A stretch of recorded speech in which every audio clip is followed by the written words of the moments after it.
हिरवेगार झाडे आहेत. हे झाडे काय घेतलं? नाव आहे ना. मग नावाबद्दल काय सांगितलं आपल्याला? माहिती सांगितली. म्हणजे ह्या नावाबद्दल विशेष माहिती सांगितली.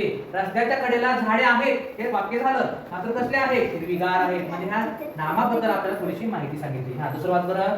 माझ्या शाळेत खूप विद्यार्थी शिकतात. मग विद्यार्थी आपण ह्याला अधोरेखित का केलंय? कारण विद्यार्थी पण किती? खूप खूप विद्यार्थी. म्हणजे माझ्या शाळेत विद्यार्थी शिकतात असंही वाक्य झालं असतं. मात्र माझ्या शाळेत खूप विद्यार्थी शिकतात म्हणजे हे विद्यार्थी हे नाम आहे. त्याच्याबद्दल त्या नावाबद्दल आपल्याला विशेष माहिती सांगितली. विद्यार्थी पण किती? खूप विद्यार्थी. पुढं. सायली हुशार मुलगी आहे. सायली हुशार मुलगी आहे. याच्यामध्ये नाव कोण कोणतं आहे?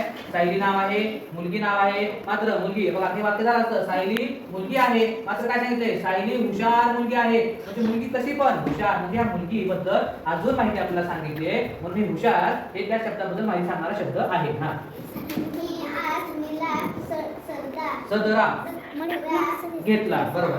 मी आज सदरा घेतला असं वाक्य झालं असतं. मात्र काय सांगितलं ना? मी आज निळा सदरा घेतला. म्हणजे सदरा हे नाव आहे. या नावाबद्दल आपल्याला अजून माहिती सांगितली. कसला सदरा? निळा सदरा घेतलाय. म्हणून हे निळा त्या सदराबद्दल आपल्याला माहिती सांग. सरीला सांगा ना ते तुला. बघा तिला अर्धा लाडू दिला. म्हणजे हे वाक्य असं झालं असतं. तिला लाडू दिला पण किती दिला? अर्धा दिला. म्हणजे हा लाडू दिला पण त्या लाडू बद्दल माहिती सांगितली. किती दिला? अर्धा दिला. मग तिला अर्धा लाडू दिला असं वाक्य झालं. म्हणजेच काय हे नाव होतं बघ. झाडे असेल, विद्यार्थी असेल, इकडे बघ मुलगी असेल, सदरा असेल, लाडू असेल, हे सगळे नाव होते. म्हणजे नाम आहेत. मग काय झालं? नामाबद्दल विशेष विशेष माहिती सांगितली आपल्याला. हे विशेष माहिती सांगितलं. नामाबद्दल विशेष माहिती सांगणाऱ्या शब्दांना विशेषण म्हणतात. मग कोणत्या शब्दांना माहिती सांगितली? हिरवेगार, खूप, हुशार, निळा, अर्धा. हे काय आहेत? हे शब्द कोणते आहेत? विशेषण. हे सर्व जेवढे आपण अधोरेखित शब्द केले ते सर्व विशेषण आहेत. कारण त्यांना आपल्याला नामाबद्दल अधिक माहिती सांगितलेली आहे.